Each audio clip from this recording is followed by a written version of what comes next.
Welcome, dear traveler of the night. Welcome to this sacred space we share together in the quietness of this hour. Wherever you are in this world, whatever time appears on your clock, you have arrived exactly where you need to be. In the comments below, I invite you to share with our community where you are listening from tonight and what time it is in your corner of the world. Know that you are not alone in this gentle darkness. Across oceans and mountains, others like you are settling into stillness, seeking the same quiet peace that calls to you now. Take a slow, deep breath with me. Let the air fill your lungs completely, feeling your chest rise and expand. Hold it gently for a moment, and then release it slowly, allowing all the tension of the day to flow out with your exhale.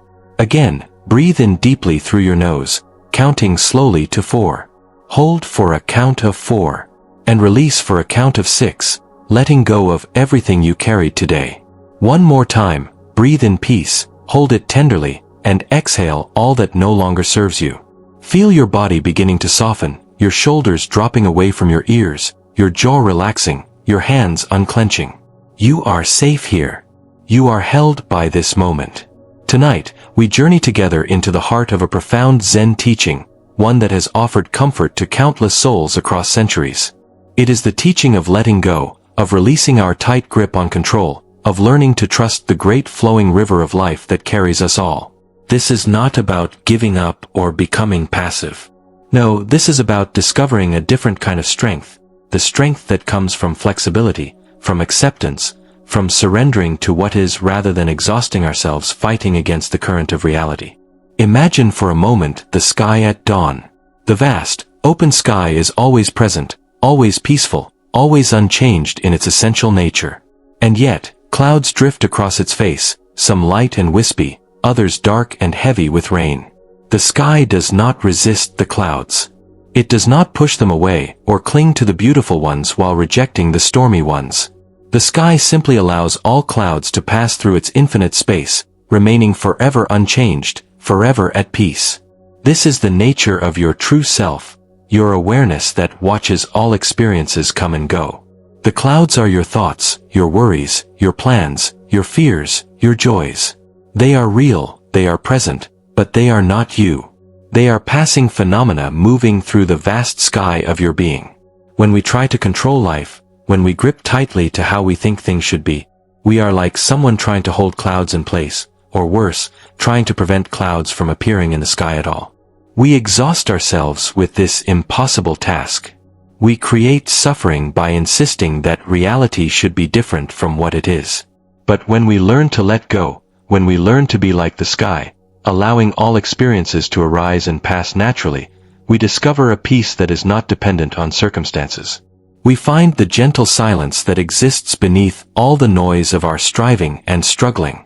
Tonight, I will share with you stories from the Zen tradition, simple tales of ordinary people discovering this extraordinary truth. Let each story wash over you like gentle waves upon a shore. Do not strain to remember every detail. Simply receive these teachings as you would receive the moonlight, allowing them to illuminate your inner landscape softly, naturally, without effort. And if sleep finds you before the story's end, that is perfect. Let yourself drift. The wisdom will find its way to you, even in dreams. In a small mountain village, where mist clung to the peaks each morning and the sound of a distant waterfall was the village's lullaby, there lived a farmer named Kenji. Kenji was known throughout the valley for his beautiful rice terraces, carved into the mountainside with great care and dedication. Each terrace was perfectly level, each irrigation channel precisely measured. For 30 years, Kenji had tended these fields, and they were the pride of his life, the legacy he would leave to his children. One autumn, after the harvest had been gathered and stored, a great storm came down from the high mountains. It was unlike any storm the villagers could remember. Rain fell in sheets so thick you could not see 10 paces ahead. The wind howled like wild animals through the narrow valleys. Rivers swelled and overflowed their banks. And in the middle of the night, Kenji heard a sound that chilled his heart, a deep rumbling that grew louder and louder until the earth itself seemed to shake. A massive landslide had torn down the mountainside, and when dawn finally came, gray and weary, Kenji discovered that half of his terraces, the work of 3 decades, had been swept away, buried under tons of mud and rock. Kenji stood at the edge of the destruction, his weathered hands hanging at his sides, his face unreadable. His neighbors gathered around him, offering condolences, speaking words of comfort and outrage at the unfairness of nature. But Kenji remained silent, simply gazing at where his terraces had been. After a long while, he turned and walked down the mountain path to the village, his steps neither hurried nor slow, simply present with each footfall. He made his way to the small temple at the edge of the village, where an old monk named Master Sato lived. Master Sato was tending the temple garden, raking the gravel into gentle patterns that mimicked the flow of water. He looked up as Kenji approached and gestured to a smooth stone beside the garden. Kenji sat, and for a long time, neither man spoke. The only sounds were the whisper of the rake through gravel, and the distant song of a bird greeting the morning. Finally, Kenji spoke, his voice steady but carrying a weight. "Master, I have lost half my terraces. 30 years of work, gone in a single night. And yet, I find no anger in my heart. I find no tears. Is something wrong with me? Should I not be devastated? Should I not be raging at the heavens for this injustice?" Master Sato continued his raking, creating gentle waves in the gray stones. "Tell me, Kenji, when you plant rice in the spring, do you plant it with anger or with peace?" "With peace, master. It is meditative work, the planting." "And when the rice grows through summer, drinking the rain and the sunshine, do you stand in your field demanding that it grow faster, insisting that each stalk reach a certain height by a certain day?" Kenji smiled slightly. "No, master. I water it, I weed it, I do what needs to be done. But the growing happens in its own time. I cannot force it. And when you harvest in autumn, cutting the golden stalks, do you cling to each grain, saying, 'This rice must last forever, it must never be eaten, never be used up?' Of course not, master. The rice is grown to be harvested, to nourish life. That is its purpose. To hold it forever would be to prevent it from fulfilling what it was meant to do." Master Sato stopped raking and looked directly at Kenji with eyes that held both great kindness and great depth. "Your terraces, Kenji, were also rice in their own way. You planted them 30 years ago, seeds of effort and care. They grew through the seasons of your life, giving you harvest after harvest, nourishing your family, bringing you peace and purpose. And now, they too have been harvested by the mountain, returned to the earth from which they came. Everything in this world is borrowed, Kenji. The land, the rice, even this body we walk around in. We are given these things for a time, to care for, to learn from, to love. But we do not own them. We never did. And when the time comes for them to return to the great flow of life, we can only bow in gratitude for the time we were given." Kenji sat very still, letting the words settle into him like rain soaking into thirsty soil. "So I am not heartless for not weeping? You are not heartless, Kenji. You are wise. You have understood what takes some people many lifetimes to learn. You have let go. Not because you did not care about your terraces, but because you care about something deeper. You care about truth. You care about being in harmony with life as it is, not as you wish it to be. The terraces served their purpose beautifully. Now the mountain has reclaimed that space for its own purposes. Who are we to say this is wrong? Perhaps in 10 years, a beautiful forest will grow where your terraces were, providing medicine herbs that will save lives. Perhaps a stream will form there, giving water to animals in drought times. The mountain knows its own wisdom. What should I do now, master? Master Sato returned to his raking, creating a new pattern in the gravel, one that swirled and eddied like water flowing around stones. Do what you have always done, Kenji. Tend what remains. Care for what is before you. Accept what has changed. And know that in your acceptance, you are more free than anyone who has twice as many terraces but lives in constant fear of losing them. You have discovered the gentle silence of letting go. Not indifference, but wise acceptance. This is the peace that cannot be taken from you, even by the mountain itself. Kenji bowed deeply to the master and returned to his farm. In the following weeks, the villagers watched him with curiosity and admiration. He did not rebuild the lost terraces. Instead, he tended the ones that remained with the same care he had always shown. He planted native wildflowers along the edge where the landslide had occurred, creating a natural border between what was and what is. And in the spring, children discovered that the wildflowers attracted hundreds of butterflies, turning that edge of the mountain into a place of beauty that drew visitors from neighboring villages. Kenji had not tried to restore what was lost. He had simply cared for what remained, and life had created something new, something unexpected, something that served in its own way. Breathe now with the rhythm of this truth. Inhale acceptance, exhale resistance. Your life, like Kenji's terraces, is always changing, always flowing, always becoming something new. What you built yesterday may not stand tomorrow. What you planned may not unfold as you imagined. And in this truth, there is not tragedy but freedom. Freedom from the exhausting work of trying to make life stand still. Freedom to meet each moment as it comes, to care for what is present now, to trust that even in loss and change, there is wisdom at work larger than our small understanding. Let your body sink deeper into rest now. Feel yourself supported completely. There is nothing you need to do, nowhere you need to go, no problem you need to solve right now. Just like the sky allowing clouds to pass, allow your thoughts to drift through awareness without grasping them. They will come and they will go, and you remain, peaceful and whole, beneath all the weather of your mind. In another village, in another time, there lived a young woman named Aiko who was a skilled potter. From childhood, she had loved the feel of wet clay spinning beneath her hands, the way formless earth could become cups and bowls and vases of exquisite beauty. She had studied with the finest potters, learned ancient techniques passed down through generations, and by the time she was 30, her work was sought after throughout the region. People would travel for days to commission a piece from Aiko, and her pottery was displayed in the homes of wealthy merchants and even in temples. Aiko took great pride in her work, which seemed natural and good. But over time, her pride became something else. It became a kind of perfectionism that was never satisfied. She would work on a single piece for weeks, shaping and reshaping it, seeking a perfection that always seemed just beyond her reach. When she finally finished a piece and fired it in the kiln, she would examine it with such critical eyes that she found flaws invisible to anyone else. A slight asymmetry in the rim. A subtle variation in the glaze. A tiny bubble in the clay. These imperfections tormented her. She began destroying her pieces, smashing them in frustration, unable to accept anything less than absolute perfection. Her teacher, an elderly woman named Master Hannah, watched this with growing concern.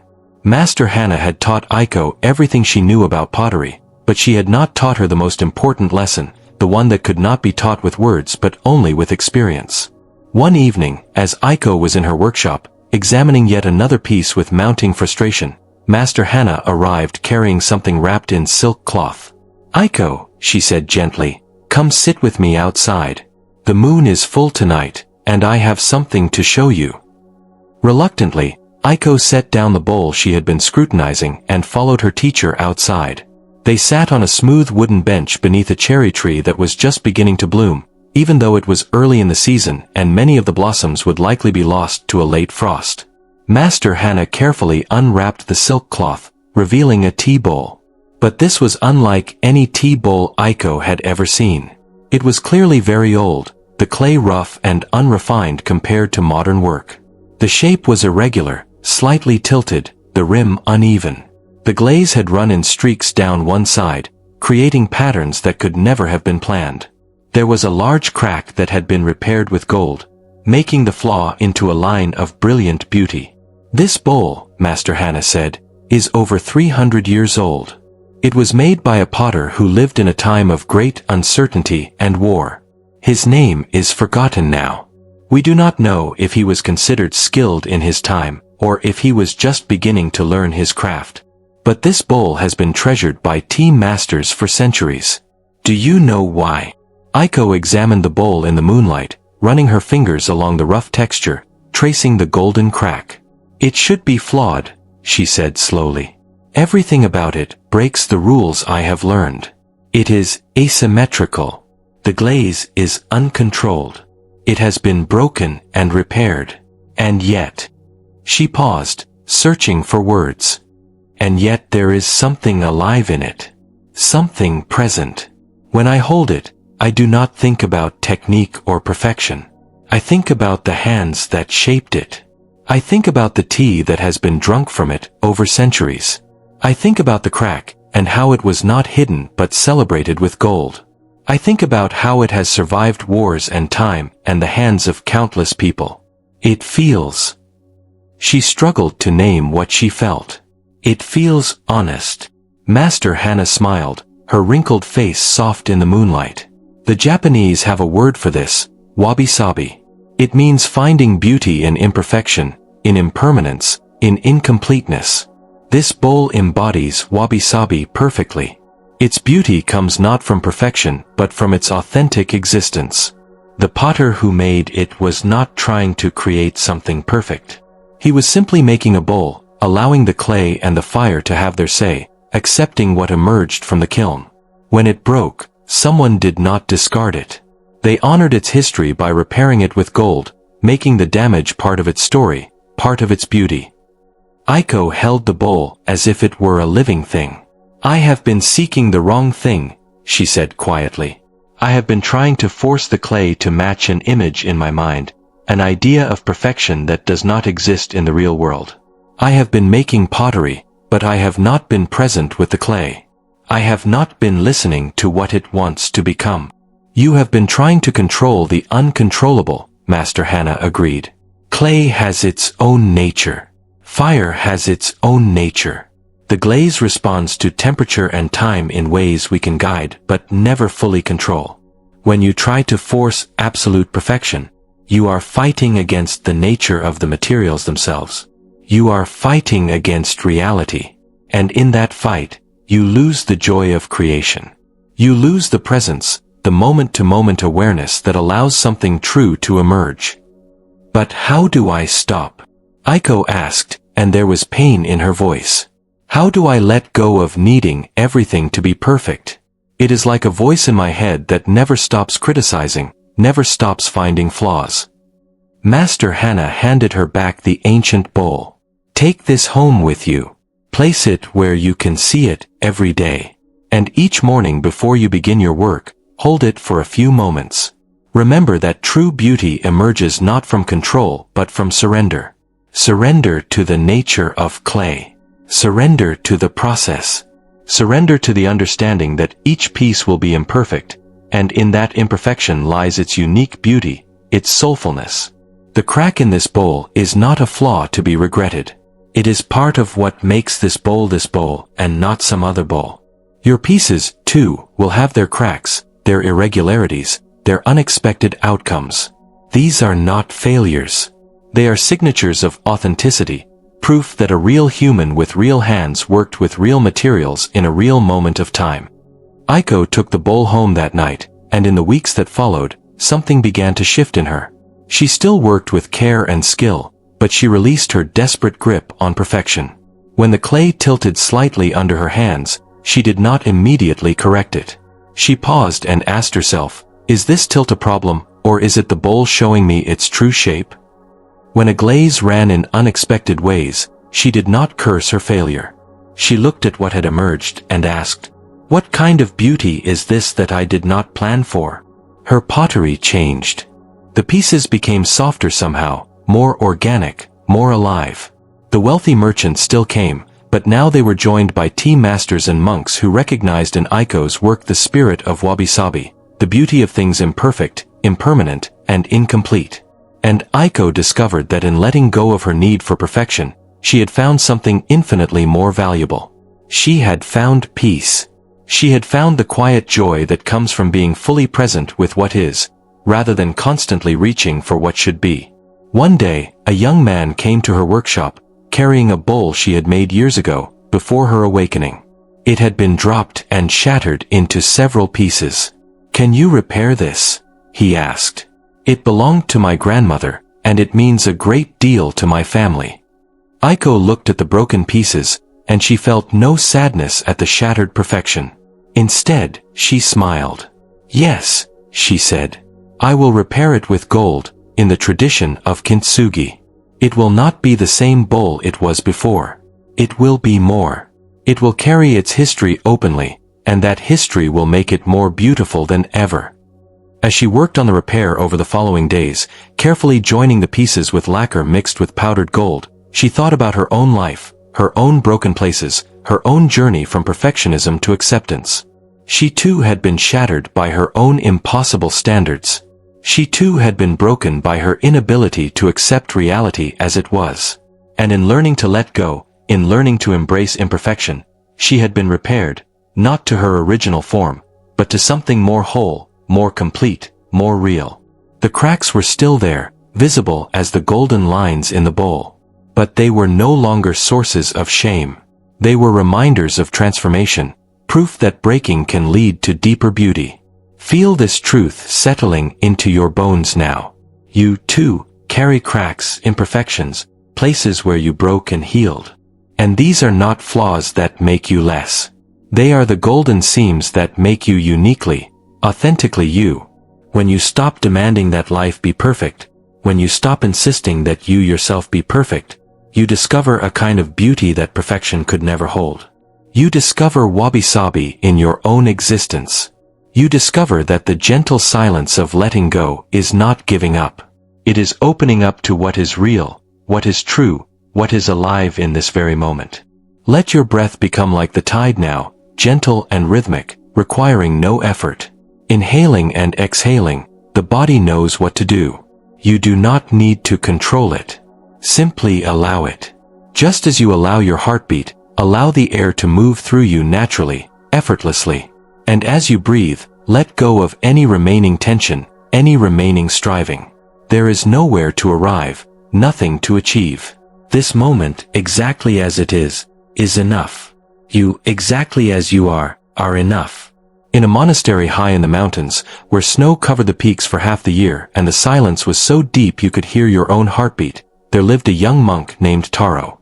Taro had come to the monastery seeking enlightenment with great urgency and determination. He had read many sacred texts. He had memorized teachings.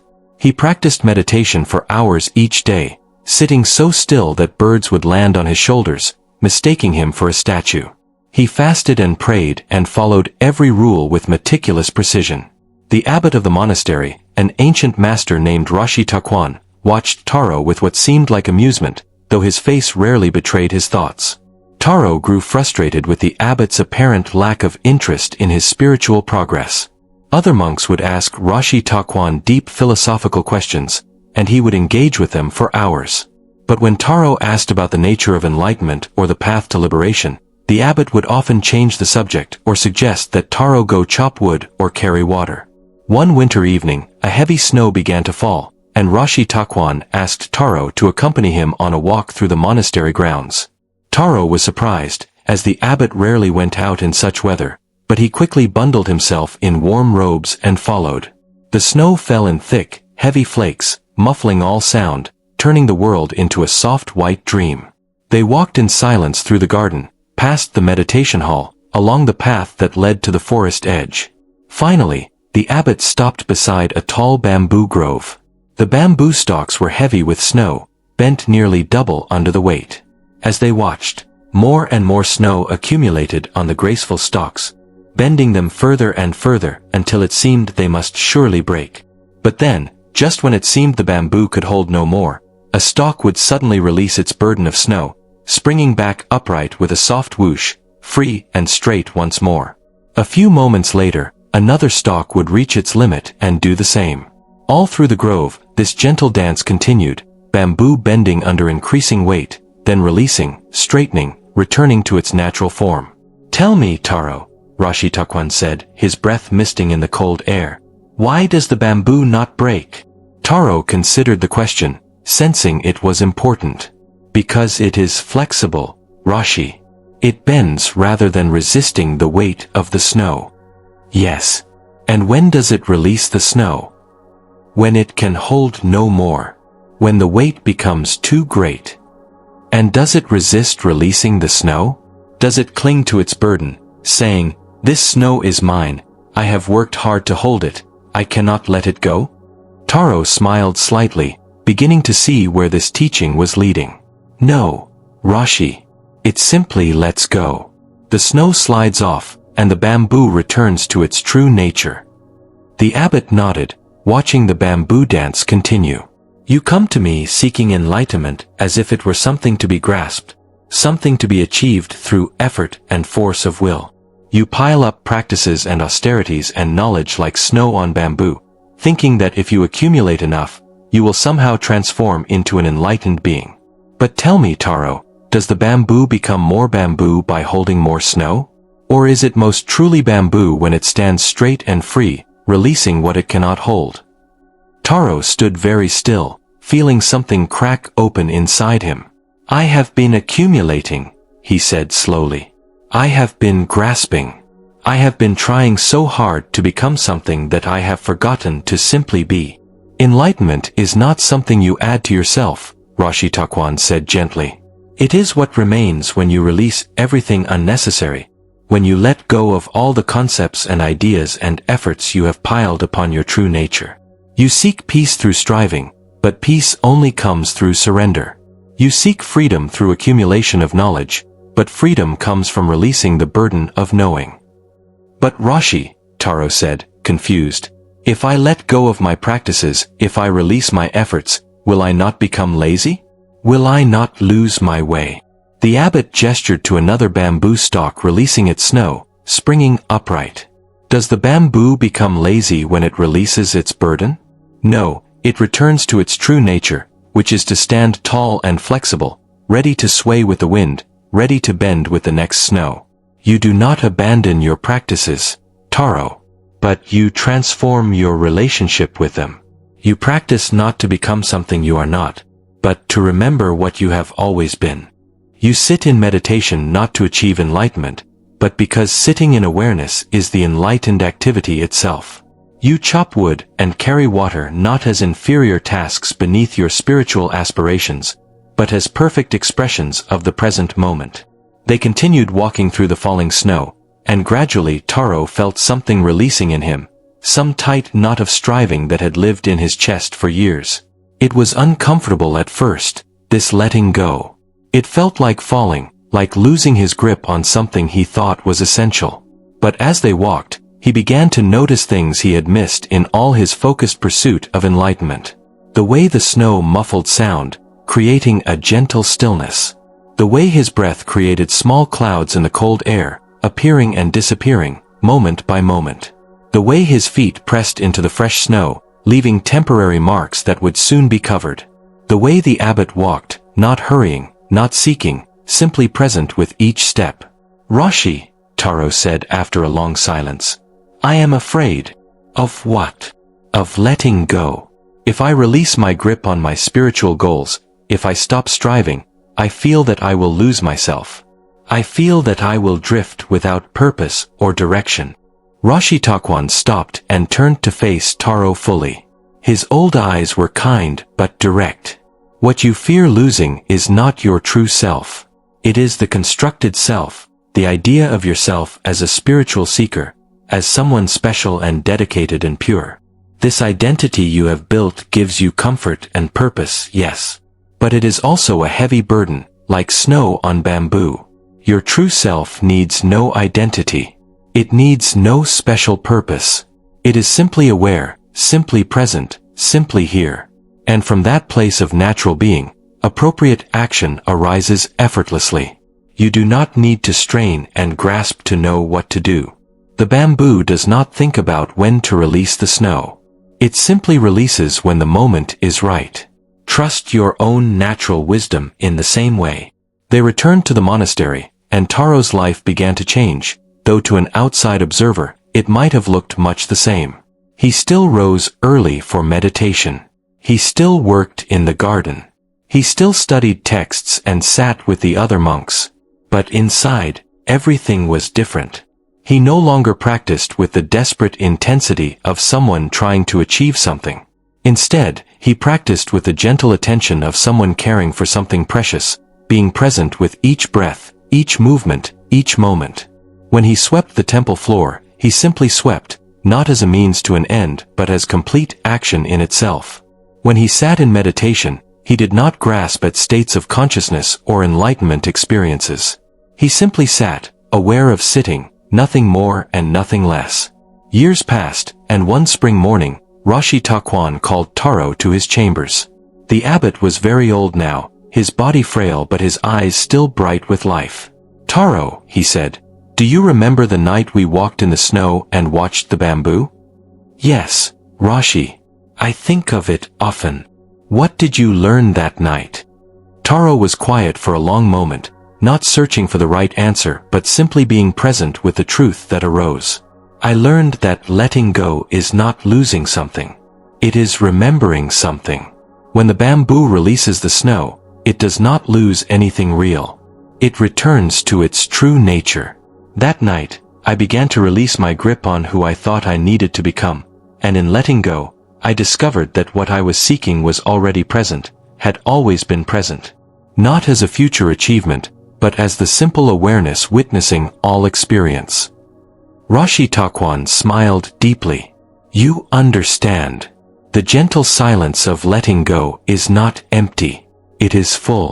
Full of presence, full of peace, full of the freedom to respond to life as it comes rather than constantly trying to make life fit your ideas of how it should be. You sought enlightenment as if it were a distant mountaintop to be climbed. But enlightenment is not on top of the mountain. It is the ground you have been standing on all along, in every moment, in every breath. You only needed to stop looking up and notice where you are." After that day, the other monks began to notice something different about Taro. He moved with a certain ease, a certain grace. He still worked hard, but there was no strain in it. He still practiced with dedication, but there was joy in it rather than grim determination. When younger monks came to him with spiritual questions, he would often take them outside, point to a tree or a bird or a stream, and say simply, "Look. Really look. What you seek is showing itself to you right now." And sometimes, in the looking, in the releasing of their striving to understand, they would see.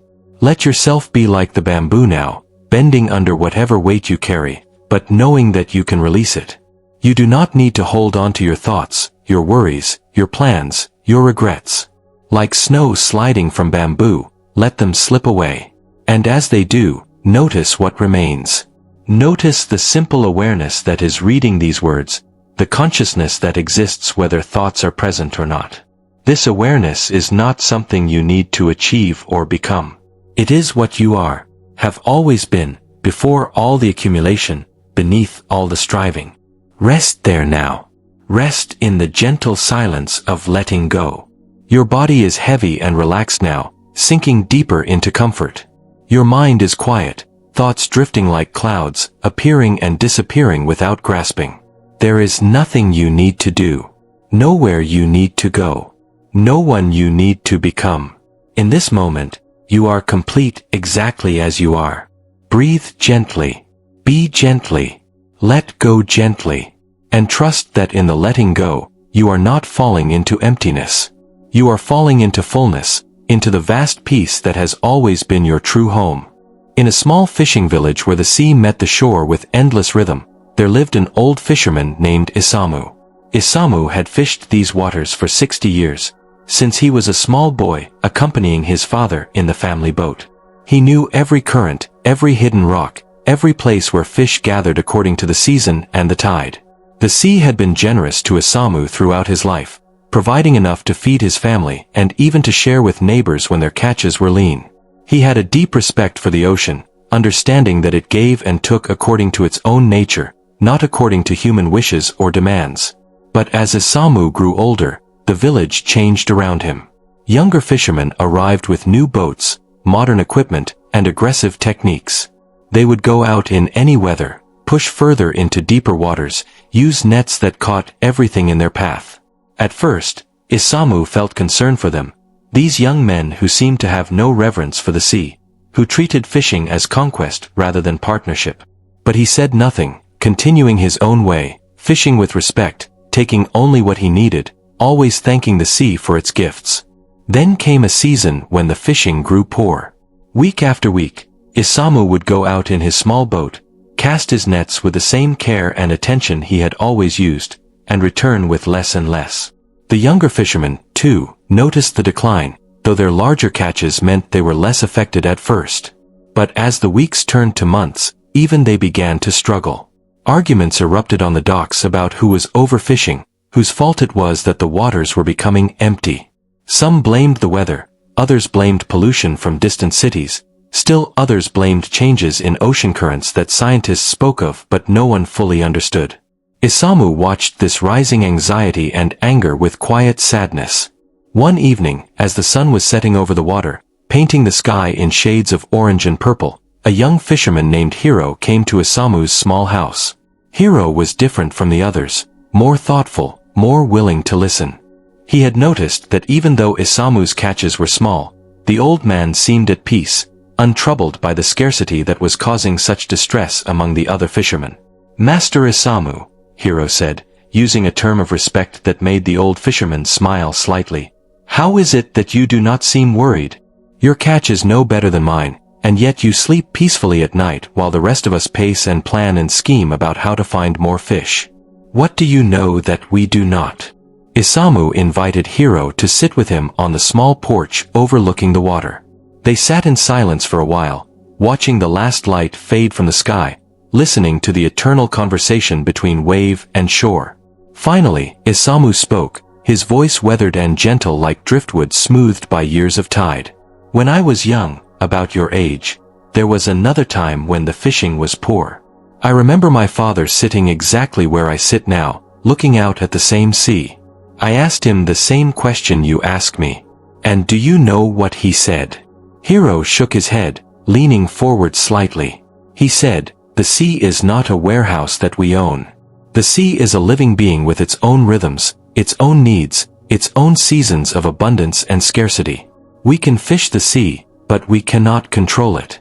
We can learn from it, but we cannot command it. And when the fish are few, we must accept this as we accept the rain and the sun, as part of the great turning of life that we are privileged to participate in but not to master." "But how do we live when the catches are small?" Hiro asked, frustration evident in his voice.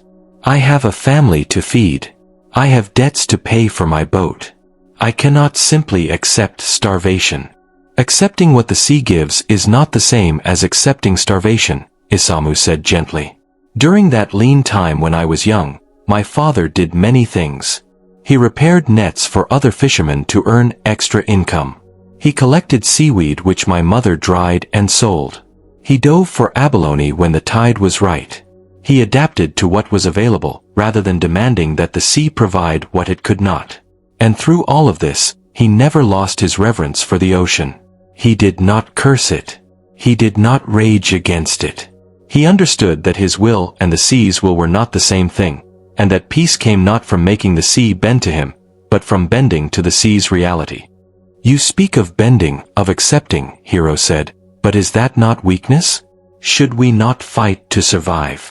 "There is a difference between fighting and striving wisely," Isamu replied. "Watch the way a reed bends in the wind. It does not resist. It does not break. It bends so deeply that it touches the water, and then it straightens again. This is not weakness.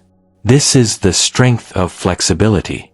The oak tree that resists the wind may seem strong, but in the great storm, it is the oak that breaks while the reed survives. You young fishermen go out in dangerous weather, push into waters you do not know, use methods that harm the very ecosystem you depend upon, all because you are fighting, resisting the reality that fish are scarce right now. You are being like the oak, rigid and resistant. And this rigidity creates suffering for you and for the sea itself." They sat together as darkness settled fully, and the stars began to appear one by one in the vast sky above. The sound of the waves continued its ancient rhythm, never hurrying, never stopping, simply being what waves are. "I am afraid," Hiro admitted quietly. "I am afraid that if I accept scarcity, if I let go of my efforts to control and maximize my catch, I will lose everything. My boat, my home, my family's security." Isamu reached over and placed a weathered hand on Hiro's shoulder. This fear is natural. But ask yourself, is your fighting and resistance actually giving you security? Or is it creating more anxiety, more exhaustion, more harm? When you go out in dangerous weather because you are desperate, you risk your life. When you use destructive fishing methods, you deplete the very resources your children will need. Your attempt to control what cannot be controlled is not protecting you. It is harming you. Then what should I do? Do what needs to be done, but let go of your demand that results match your expectations. Go out fishing with care and respect, and accept gratefully whatever the sea provides, whether it is much or little. Find other ways to support your family that do not depend solely on fishing. Learn new skills. Help your neighbors, knowing that in community we are stronger than in isolation. And most importantly, stop treating the sea as your enemy or your servant. The sea is your teacher. Right now it is teaching you about impermanence, about the limits of control, about the wisdom of adaptation. If you fight this teaching, you will suffer. If you receive it, you will grow. Hiro sat with these words, feeling their weight and their truth. And what about when the fish return? Because they will return, won't they? Perhaps, Isamu said. The sea has its cycles. But if the fish return and you have not learned this lesson, you will simply create new suffering. You will catch too many, deplete the waters again, and the cycle will repeat. But if you learn now to fish with respect, to take only what you need, to accept both abundance and scarcity as natural parts of life, then when the fish return, you will fish in a way that sustains both you and the sea for generations to come. Hiro stayed with Isamu long into the night, and they spoke of many things, the old fisherman sharing not just knowledge about fish and tides, but about life, about the art of letting go of control, about finding peace not in getting what you want but in accepting what is and working wisely within that reality. When Hiro finally left, something had shifted in him. The tight knot of fear and desperation had loosened. He did not suddenly have more fish. His practical problems had not vanished. But he had found a different way of relating to those problems, a way that brought more peace and more wisdom. In the months that followed, Hiro began to change his fishing practices. He went out less often but with more attention. He learned to repair boats and nets, offering his skills to other fishermen. He started a small garden with his wife, growing vegetables that reduced their dependence on purchased food. And gradually, other young fishermen noticed his growing peace and began to ask him the same questions he had asked Isamu. In this way, the wisdom passed from one generation to the next, not as rules to be followed but as truths to be lived, as understanding earned through experience and reflection. And the sea continued its eternal rhythm, giving and taking, abundant and scarce, teaching anyone willing to learn that control is an illusion and that true security comes not from grasping but from adapting, not from resistance but from wise acceptance of what is. Feel the rhythm of the waves within your own breathing now. Each inhale is a wave rolling in, each exhale a wave returning to the ocean. There is no forcing, no controlling, just natural rhythm, eternal pattern. Your life, too, moves in waves, in cycles of abundance and scarcity, of ease and challenge, of gain and loss. And like Isamu, you can learn to move with these cycles rather than exhausting yourself trying to make them stop or change direction. When life brings scarcity, you adapt. When life brings abundance, you receive with gratitude. Always, you remain flexible, like the reed bending in the wind, like the wave flowing with its own nature. Let your muscles release completely now. Your jaw unclenches. Your hands open. Your shoulders drop. Your whole body becomes like water, shapeless, adaptable, at rest. There is nothing to hold on to, nothing to defend, nothing to prove. Simply be here, present with this moment, breathing, resting, letting go. In a monastery garden, where stone paths wound between carefully tended beds of moss and miniature trees shaped by patient years, there lived a monk named Daichi. Daichi was the monastery's gardener, a role he had held for 20 years. Every morning before dawn, he would rise and go to the garden, checking on each plant, removing weeds, adjusting stones, raking the gravel into patterns that represented flowing water. The garden was his meditation, his prayer, his offering to beauty and order. But Daichi had a problem, though he spoke of it to no one.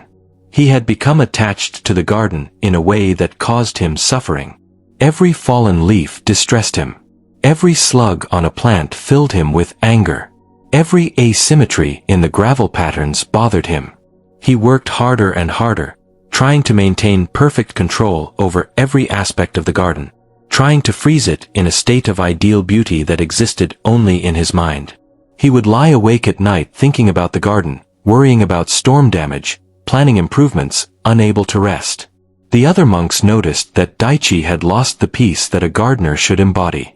They saw the tension in his movements, the quickness to frustration, the way he snapped at novices who accidentally stepped on moss or displaced a stone. But they said nothing, trusting that Daichi would find his way through this difficulty. The abbot, however, watched with particular attention, waiting for the right moment to intervene. That moment came on an autumn morning when a great typhoon was approaching the region. The weather reports warned of high winds, heavy rain, possible flooding. The monastery prepared, securing shutters, storing supplies, creating drainage channels to protect the buildings. But Daichi was in a state of near panic about his garden. 20 years of careful work could be destroyed in a single night. The delicate trees might be uprooted. The carefully arranged stones could be scattered. The moss, so painstakingly cultivated, might be washed away. He spent the entire day before the storm trying to protect the garden, tying down branches, covering delicate plants, moving portable elements to sheltered locations. He worked with feverish intensity, barely stopping to eat or rest. As evening approached and the first winds began to stir the trees, the abbot came to him in the garden. "Daichi," the abbot said calmly, "the storm is coming. It is time to come inside." "I cannot," Daichi said, his voice strained. "There is still so much to do. I must protect the garden. You have done what you can. The rest is not in your hands." "But 20 years of work, Rashi. 20 years could be destroyed in one night." The abbot looked around the garden, his aged eyes taking in the beauty that Daichi had created with such dedication. "Tell me, Daichi, when you first came to care for this garden, what was here?" Daichi paused in his frantic activity, confused by the question. It was wild. Overgrown. There was a garden here once, long before, but it had returned to nature. Weeds everywhere, stones scattered, no paths, no order. "And you made this?" The abbot gestured to the current garden with its exquisite arrangements, its careful balance of stone and plant and empty space. "Yes, Rashi. Over 20 years, slowly, patiently. And before that garden that had returned to wild, there was an earlier garden, yes? Tended by the monk before you, and before him another monk, going back generations." "Yes, I have heard the stories. And each of those gardens was eventually undone by time, by weather, by the natural process of change and decay. And each time, a new monk came and created a new garden, similar but unique, an expression of that particular person's understanding and vision. This is the nature of gardens, Daichi. They are not permanent. They are not meant to be controlled absolutely. They are living collaborations between human intention and natural forces. You create, and nature responds. Nature destroys, and you create again. This is not failure. This is the dance. "But I cannot bear to watch it be destroyed," Daichi said, and there were tears in his eyes now. The abbot's voice became even gentler. "What you cannot bear is not the destruction of the garden. What you cannot bear is the loss of your identity as the creator and controller of this perfect space. You have attached your sense of worth, your sense of self, to this garden. You have made it an extension of your ego. And now you are suffering because life is showing you that you do not and cannot control it absolutely. The typhoon does not care about your 20 years of work. The wind does not respect your intentions. Nature will do what nature does. And in this truth, you can either find suffering or liberation. How is there liberation in watching everything I love be destroyed? Because, Daichi, when you let go of needing the garden to be a certain way, when you release your tight grip on control, you discover something deeper than the pleasure of a perfect garden. You discover the peace that exists regardless of circumstances. You discover that your true nature, your Buddha nature, is not dependent on the garden being intact or destroyed. It simply is, witnessing all experiences with equanimity. The wind was picking up now, and the first drops of rain began to fall. The abbot placed a hand on Daichi's shoulder. "Come inside. Let the storm do what it will. Tomorrow, when it has passed, you will go out and see what remains. Some things will be damaged. Some things will be untouched. Some things may even be improved by the storm's rearrangement. And you will begin again, not with attachment to recreating what was lost, but with openness to creating what wants to emerge from the new conditions. This is not loss, Daichi. This is life. This is change. This is the opportunity to practice letting go." Reluctantly, with great difficulty, Daichi allowed himself to be led inside. That night, as the typhoon raged around the monastery, the wind howling like demons, the rain hammering the roof with tremendous force, Daichi sat in meditation with the other monks. But he could not find peace. His mind was in the garden, imagining every terrible possibility. He saw his favorite maple tree uprooted. He saw the stone arrangements scattered. He saw 20 years of work reduced to chaos in a few hours of storm. But then, in the depth of his distress, something shifted. He heard the abbot's voice in his memory. "Your true nature is not dependent on the garden being intact or destroyed." And he asked himself, "Who am I without this garden? If every plant dies, if every stone is scattered, who am I?" And in asking this question, he found a strange stillness. Beneath all his thoughts about the garden, beneath all his identity as a gardener, there was simply awareness. Simply presence. Simply the consciousness that was experiencing this storm, these thoughts, this moment. And that consciousness was not damaged by the storm. It was not improved by a beautiful garden or harmed by a destroyed one. It simply was, constant and unchanging, the space in which all experiences arose and passed. For the first time in years, Daichi felt truly at peace. Not because the garden was safe, but because he had touched something in himself that was deeper than circumstance, deeper than gain and loss, deeper than creation and destruction. He sat through the rest of the night in profound meditation, and when the storm finally passed and dawn came gray and exhausted, he rose with the other monks and walked out to see what remained. The garden was changed. The beautiful maple tree had indeed fallen, its roots exposed to the sky. Many stones had been displaced. Some of the moss had washed away. But there was also unexpected beauty. The fallen maple, in falling, had created a new composition, its trunk forming a bridge across a previously empty space. Water had carved new channels through the gravel, creating patterns more intricate than any he could have designed. And in a corner that had always been difficult and shadowed, enough debris had cleared that morning light now touched moss that had struggled for years, and it glowed with sudden vibrant green. Daichi walked through this changed landscape with tears flowing down his face, but they were not tears of grief. They were tears of gratitude, of release, of recognition. The garden was teaching him what the abbot had tried to explain. Beauty was not in control but in acceptance. Peace was not in things staying the same but in being present with whatever is. His role as gardener was not to prevent all change but to work in harmony with change, shaping and caring for this living space while understanding that it would always remain partly wild, partly beyond his control, partly subject to forces much greater than his individual will. In the weeks that followed, Daichi began to restore the garden, but his approach was different. He worked with what the storm had created rather than trying to restore what had been. Where the maple had fallen, he created a new path. Where water had carved channels, he enhanced them rather than filling them in. Where plants had died, he introduced new varieties rather than trying to replace exactly what was lost. And the garden that emerged was different from the one before the storm. Some said it was not as perfect, not as refined. But others, including the abbot, said it was more alive, more authentic, more real. It carried the marks of change, the evidence of surrender, the beauty that comes from acceptance rather than control. And Daichi himself was changed. He still cared for the garden with dedication and love, but without the anxious attachment that had caused him such suffering. When leaves fell, he raked them without distress. When slugs appeared, he relocated them without anger. When stones shifted in heavy rain, he adjusted them with ease rather than frustration. He had learned the gentle silence of letting go, and in that silence, he had found a deeper joy than any perfect garden could provide.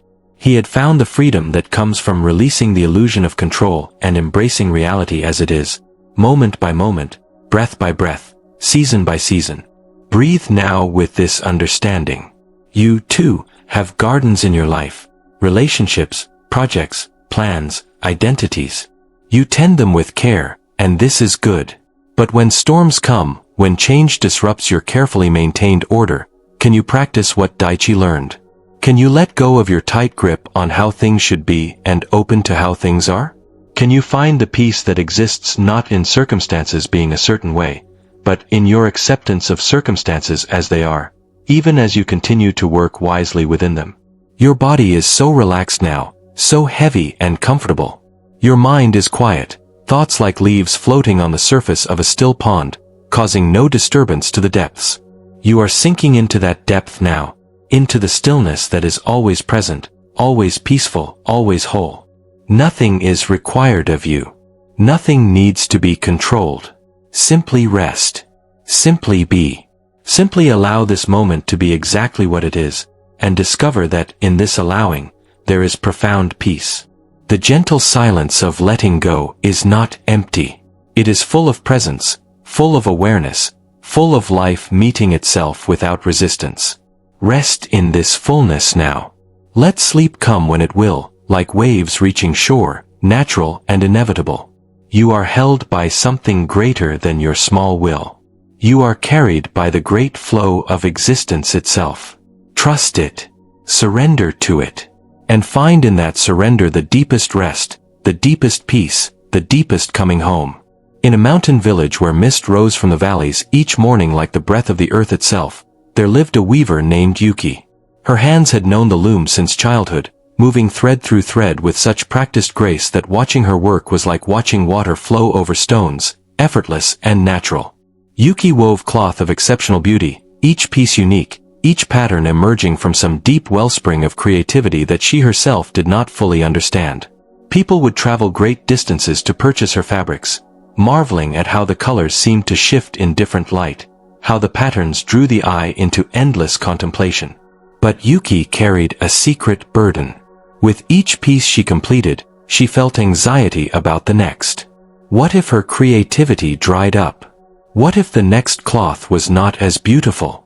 What if she had already created her best work and everything from now on would be a decline? This fear shadowed her days and haunted her nights. She would lie awake, trying to plan her next design, trying to force inspiration to come, trying to control the creative flow that had always, until now, moved through her naturally and spontaneously. Her work began to suffer. The more she tried to plan and control, the more rigid and lifeless her designs became. The joy that had always accompanied her weaving was replaced by strain and effort. Thread that once flowed smoothly under her fingers now seemed to tangle and resist. Colors that once harmonized naturally now clashed. And with each disappointing piece, her anxiety grew stronger, creating a vicious cycle that trapped her in increasing misery. One day, an old wandering monk came through the village. He was known as a teacher of wisdom, though he claimed no title and established no temple. He simply walked from place to place, offering insight to those who sought it. Yuki, desperate and exhausted, invited him to her workshop. She showed him her recent work, explaining her struggle, her fear, her loss of creative flow. The monk examined her fabrics carefully, running his weathered fingers over the threads. Then he looked at her loom, at the tension of the warp threads, at the shuttle and heddles. Finally, he turned to Yuki with a question that seemed strange. Tell me, when you breathe, do you plan each breath? Do you say to yourself, now I will breathe in exactly this much air, hold it for exactly this long, release it at exactly this speed? Yuki smiled slightly despite her distress. Of course not. Breathing happens by itself. If I tried to control every breath, I would become exhausted and probably breathe poorly. And yet you breathe perfectly, without thought, thousands of times each day, the monk said. Your body knows how to breathe. It responds to what you need in each moment. When you climb a hill, your breathing deepens naturally. When you rest, it slows naturally. You trust your body to breathe without your conscious control. Yes, but what does this have to do with weaving? The monk sat down on a cushion near the loom. Your creativity is like your breathing. It is a natural function of your being, not something you control with your thinking mind. When you were young and your weaving flowed easily, you were not trying to create beauty. You were simply weaving, present with the threads and the pattern emerging through your hands. You were like breathing, natural and spontaneous. But now you have begun to treat creativity as something you must manage and control with your planning mind. You try to force inspiration instead of allowing it to arise naturally. And just as forced breathing becomes strained and uncomfortable, forced creativity becomes lifeless and difficult. Yuki sat down across from him, feeling the truth of his words settling into her. But how do I return to that natural flow? Now that I am aware of the creative process, now that I fear its loss, how do I stop trying to control it? You do not stop trying to control it, the monk said gently. You simply notice when you are trying to control it, and in that noticing, the grip loosens naturally. It is like this. Imagine you are holding a bird in your hand. If you grip too tightly, you will suffocate it. If you open your hand completely with no attention at all, it will fly away. But if you hold it gently, with awareness but without grasping, the bird rests peacefully in your palm. This is how to relate to creativity. Hold the intention to create, but do not grasp at specific outcomes. Be present with the threads, with the colors, with each moment of the weaving process, but release your attachment to the result being a certain way. But what if the result is poor? What if I create something ugly or mediocre? The monk smiled, his eyes crinkling with kindness. And what if you do? Will the sun stop rising? Will the rivers stop flowing? Will your essential nature be damaged? You have attached your sense of worth to the quality of your creations. You have made your peace dependent on outcomes you cannot fully control. This is the root of your suffering. When you let go of needing each piece to be perfect, when you accept that some pieces will be better than others, that your creativity will have its seasons of abundance and scarcity just like a harvest, then you free yourself to be present with the actual process of creation. And paradoxically, when you stop grasping so tightly at good results come more naturally, because you are no longer blocking the creative flow with your anxiety and control. The monk stayed in the village for 3 days, and each day he sat with Yuki in her workshop. But he did not teach her techniques or give her instructions. He simply sat in meditation while she wove, his peaceful presence filling the space. At first, Yuki found it difficult to work with him watching. She felt self-conscious, aware of every movement, judging each choice. But gradually, as the hours passed, she forgot about his presence. She forgot about her fears. She became absorbed in the simple, immediate reality of thread moving through thread, color meeting color, pattern emerging. On the 3rd day, something shifted. Yuki's hands began to move with their old fluidity. She chose colors without deliberation, trusting what felt right in each moment. A pattern emerged that she had not planned, had not even imagined, but it was beautiful in a way that made her breath catch. She wove for hours without pause, completely absorbed, and when she finally stopped and looked at what she had created, tears came to her eyes. Not because it was perfect, it was not. There were small irregularities, places where the tension had shifted slightly, creating variations in the weave. But these imperfections gave the cloth life, character, authenticity. It was real in a way her controlled, planned work had not been. The monk rose to leave, and Yuki bowed deeply to him. "You have given me back my gift," she said. "I have given you nothing," he replied. "I have only helped you remember what you already knew. Creativity is not something you own or control. It is something that moves through you when you get out of its way. Your task is not to create beauty through effort and planning.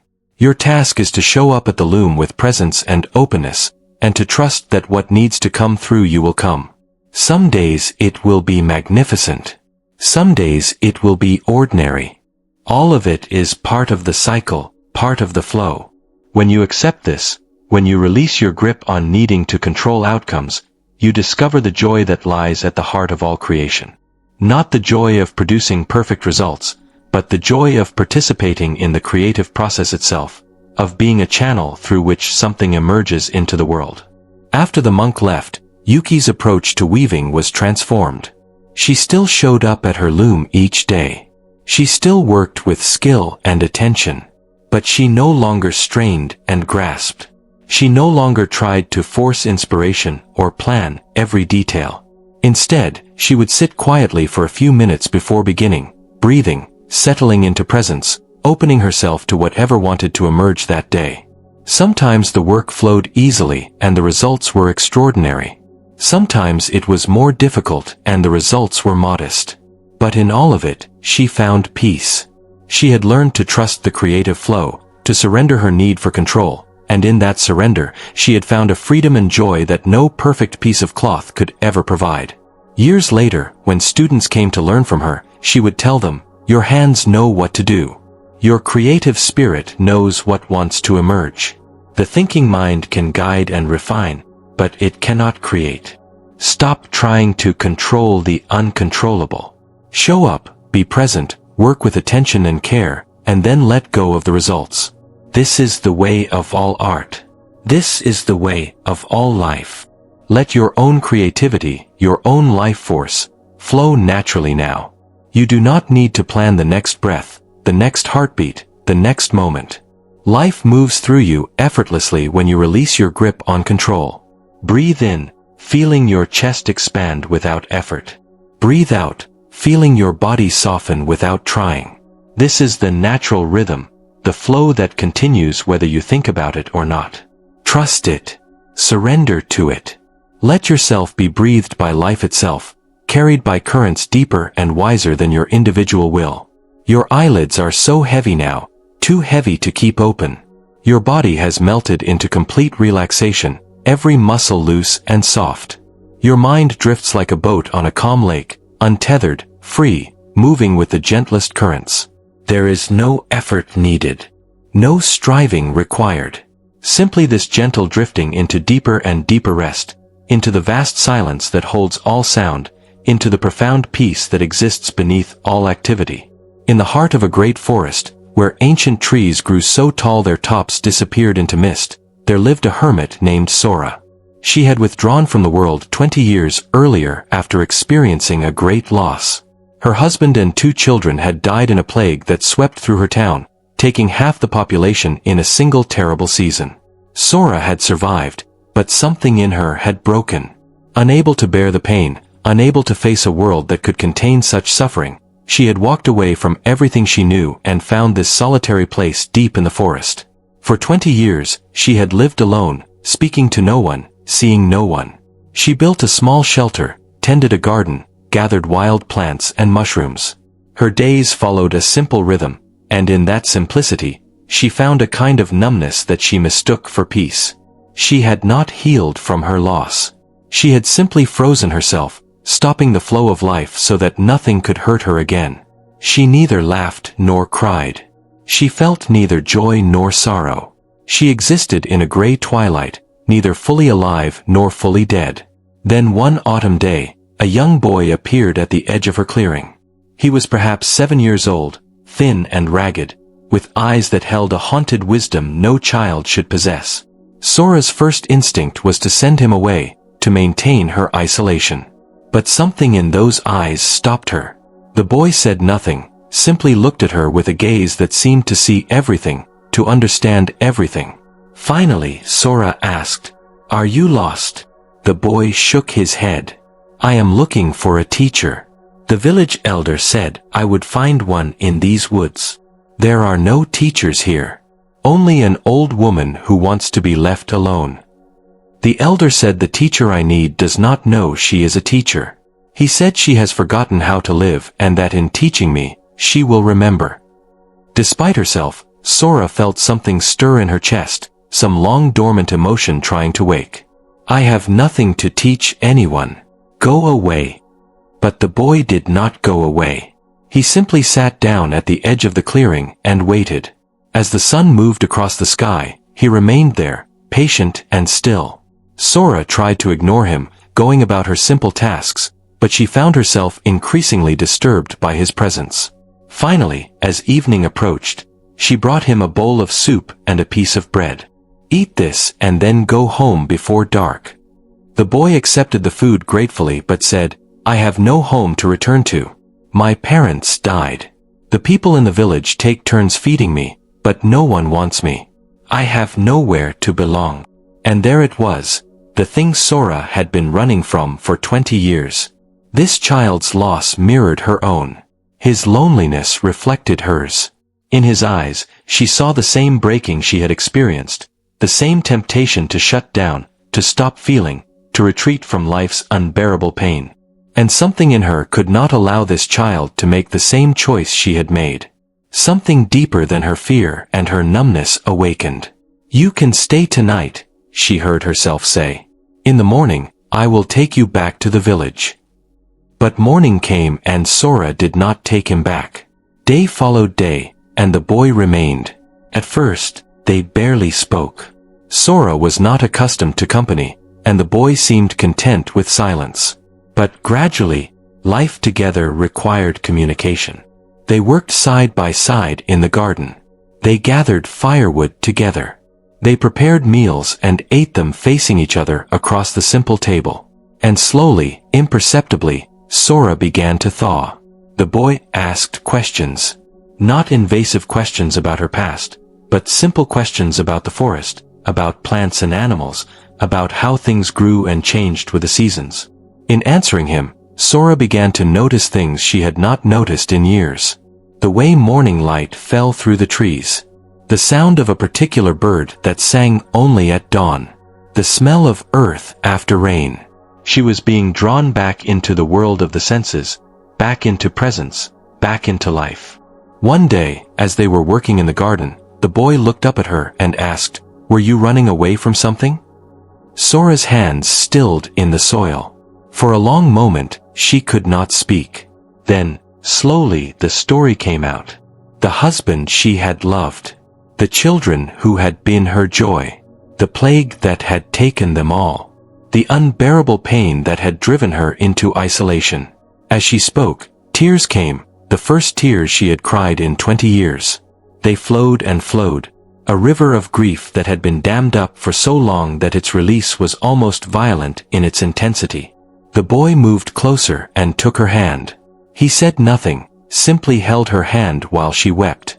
And when the tears finally subsided, leaving her exhausted but somehow lighter, he said quietly, My mother cried like that after my father died. She cried for many days. And then she said that crying was the rain that waters the seeds of new life. She said we cry not to forget but to honor what we loved. And then, a month later, she got sick too and died. But before she died, she told me not to stop loving just because love can bring pain. She said a life without love is not a life at all. Sora looked at this child, this old soul in a young body, and understood why he had been sent to her. Your mother was wise, she said softly. And I have been a fool. I thought by shutting out pain, I was protecting myself. But I only shut out life itself. I have been like a seed that refuses to break open, that refuses to grow because growth requires vulnerability. I have existed, but I have not lived. So you were running away, the boy said, not accusingly but with simple understanding. Yes, I was running from pain. But pain is part of life. It is not something separate to be avoided. It is the price we pay for love, for connection, for caring about anything. And by running from pain, I also ran from joy, from beauty, from meaning. I made myself into a stone, hard and closed, thinking this was strength. But stones do not live. They do not grow. They do not change. What will you do now? the boy asked. Sora was quiet for a long time, feeling something shifting in the very foundation of her being. The walls she had built so carefully were crumbling, and instead of terror, she felt relief. "I will stop running," she finally said. "I will stop hiding. I will let myself feel again, even though feeling includes pain. I will honor my lost family not by freezing my heart but by allowing it to open again, to love again, to live again. And I will care for you, if you will let me. Not to replace what you lost, but to give you what every child needs. Someone who sees you, who cares for you, who will teach you how to live with both the joy and the sorrow that life brings." The boy smiled then, the first real smile she had seen from him, and it was like sunrise after a long night. "I would like that," he said simply. They remained in the forest, but their solitude was no longer isolation. It was chosen stillness, a peaceful place from which they could engage with life rather than hide from it. They began to receive visitors, people from the village who sought Sora's wisdom about plants and healing. She shared what she knew, and in sharing, she found purpose.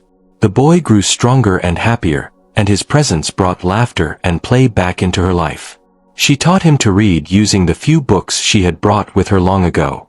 He taught her to dance by making up silly songs and pulling her into clumsy circles around the clearing. Years passed, and one day a traveling monk came through the forest. He spent an evening with them, sharing stories and tea. As he was leaving the next morning, he said to Sora, "You have found it, haven't you? The thing most people spend their whole lives seeking." "What is that?" Sora asked. "The courage to let go.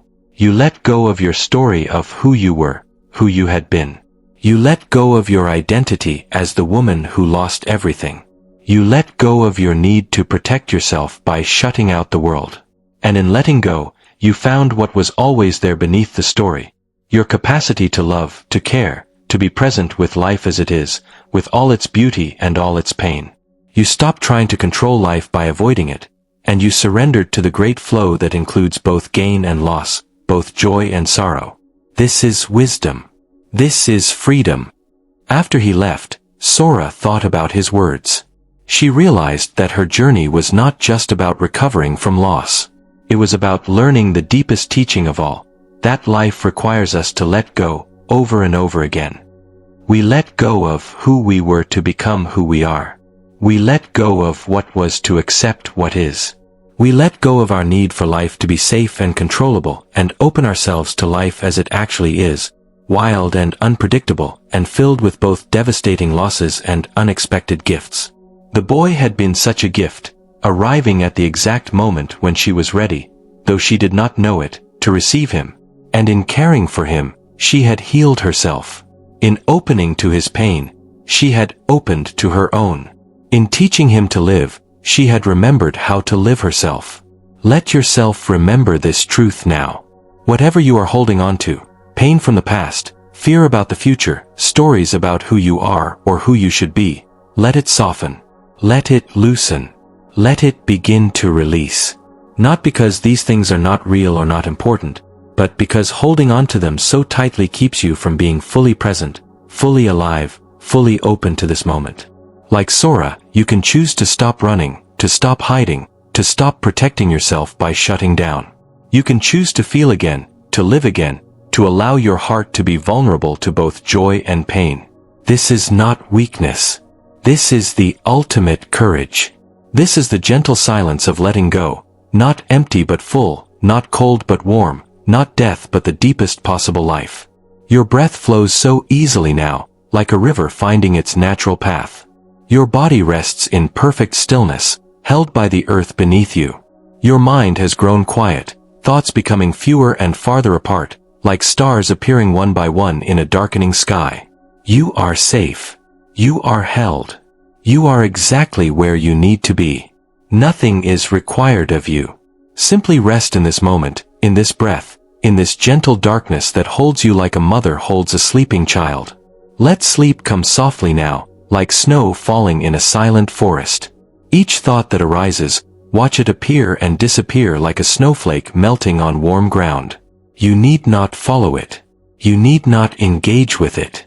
Simply let it pass through the vast space of your awareness. You are that space, not the thoughts passing through it. You are the sky, not the weather. You are the silence beneath all sound, the stillness beneath all movement, the peace that was never born and can never die. Breathing in, you are present. Breathing out, you let go. Breathing in, you receive life. Breathing out, you release control. This rhythm continues, effortless and eternal, carrying you deeper into rest, deeper into peace, deeper into the gentle silence where all striving ends and true peace begins. The moon rises over the mountains, casting silver light across the valleys.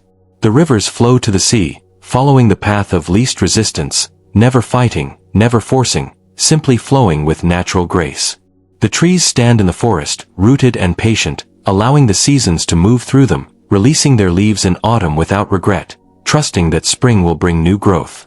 All of nature demonstrates this wisdom of letting go, this trust in the great cycles that govern all life. And you are part of nature. You are not separate from this wisdom. It lives in your cells, in your bones, in the deep intelligence of your body that knows how to heal, how to rest, how to let go when the time for letting go has come. Sleep now, dear traveler. Let go into the darkness that is not empty but full of peace. Let go into the silence that is not absence but presence. Let go into the rest that restores, that heals, that prepares you to meet tomorrow with renewed strength and clarity. You have received these teachings. You have felt their truth. Now let them settle into you like seeds into soil, working in darkness and silence, growing in their own time, in their own way. Peace is not found by changing the world. It is discovered by accepting this moment as it is. And in this acceptance, in this gentle silence of letting go, you find the deepest rest, the deepest peace, the deepest coming home to your true nature, which is and has always been love, awareness, presence, whole and complete just as you are. Rest now. Sleep now. Let go now. And know that you are held by something vast and wise and infinitely kind, the great mystery that gave you life and will receive you back again, the eternal source from which all things emerge and to which all things return, breathing in and breathing out, forever and ever, in perfect peace.